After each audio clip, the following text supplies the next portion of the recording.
सनातन को जागना होगा, नहीं तो अगली पीढ़ी में राम कथा नहीं होगी। अहमदाबाद में बोले बागेश्वर बाबा। बागेश्वर धाम के धीरेन्द्र शास्त्री के गुजरात दौरे पर पहुंचने पर अहमदाबाद में भव्य स्वागत किया गया। एयरपोर्ट से निकल धीरेन्द्र शास्त्री अमराईवाड़ी में रहने वाले कांग्रेस नेता के घर गए। इसके बाद उन्होंने अहमदाबाद जिले के वटवा में आयोजित कथा के कार्यक्रम शिरकत की। बागेश्वर धाम सरकार 10 दिन तक गुजरात में रहेंगे। अहमदाबाद बागेश्वर धाम सरकार धीरेन्द्र शास्त्री 10 दिन अपने गुजरात प्रवास के लिए अहमदाबाद पहुंचे। अहमदाबाद के सरदार वल्लभ भाई पटेल एयरपोर्ट पर बागेश्वर बाप धीरेन्द्र शास्त्री का जबरदस्त स्वागत किया गया। इसके बाद धीरेन्द्र शास्त्री अहमदाबाद के वटवा पहुंचे। उन्होंने देवकीनंदन महाराज की शिव पुराण कथा में भाग लिया और उन्हें गुजरात आकर आनंद की अनुभूति हो रही है। कथा में धीरेन्द्र शास्त्री ने अपने संबोधन में कहा कि अहमदाबाद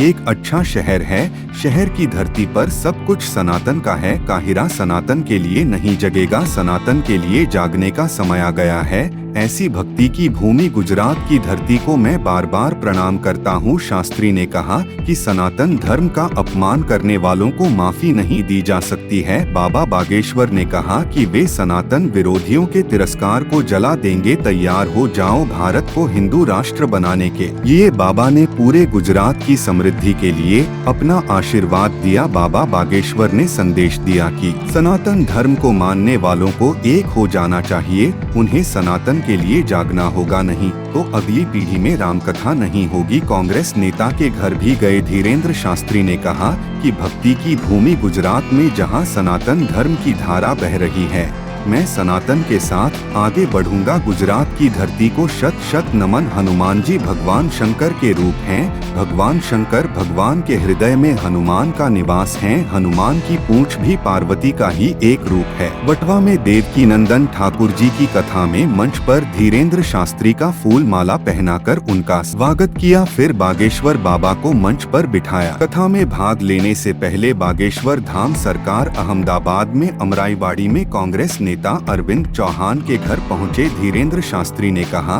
कि अहमदाबाद में 29 तारीख को दैवीय दरबार है और उसमें मैं सनातन धर्म के लिए बोलूंगा। यह बड़ा काम है, बड़ा मिशन है कि अयोध्या में राम का राज्याभिषेक हुआ, अब कृष्ण का राज्याभिषेक होना है। सभी संत एक हो जाते हैं। मैं डरता नहीं, क्योंकि ऊपर सीताराम और हनुमान हैं, तो मैं क्यों डरूं। पूर्व गृह मंत्री भी पहुंचे। वटवा रामकथा मैदान स्थित सभा स्थल पर राज्य के पूर्व गृह मंत्री प्रदीप सिंह जडेजा समेत कई नेता नजर आए। बागेश्वर धाम के धीरेन्द्र शास्त्री आज दोपहर बागेश्वर बाबा चार्टर्ड प्लेन से अहमदाबाद एयरपोर्ट पहुंचे। वहां से वह कार से सीधे अमराईवाड़ी में रहने वाले कांग्रेस नेता के घर गए। इस बीच सड़क पर ही उनसे मिलने के लिए लोगों का हुजूम उमड़ पड़ा। धीरेन्द्र शास्त्री कार से उतरे और लोगों की तालियां बटोरी। फिर धीरेन्द्र शास्त्री देवकीनंदन ठाकुर के साथ वटवा रामकथा मैदान पहुंचे हैं। रामकथा मैदान में बाबा के दर्शन के लिए श्रद्धालुओं का तांता लगा रहा।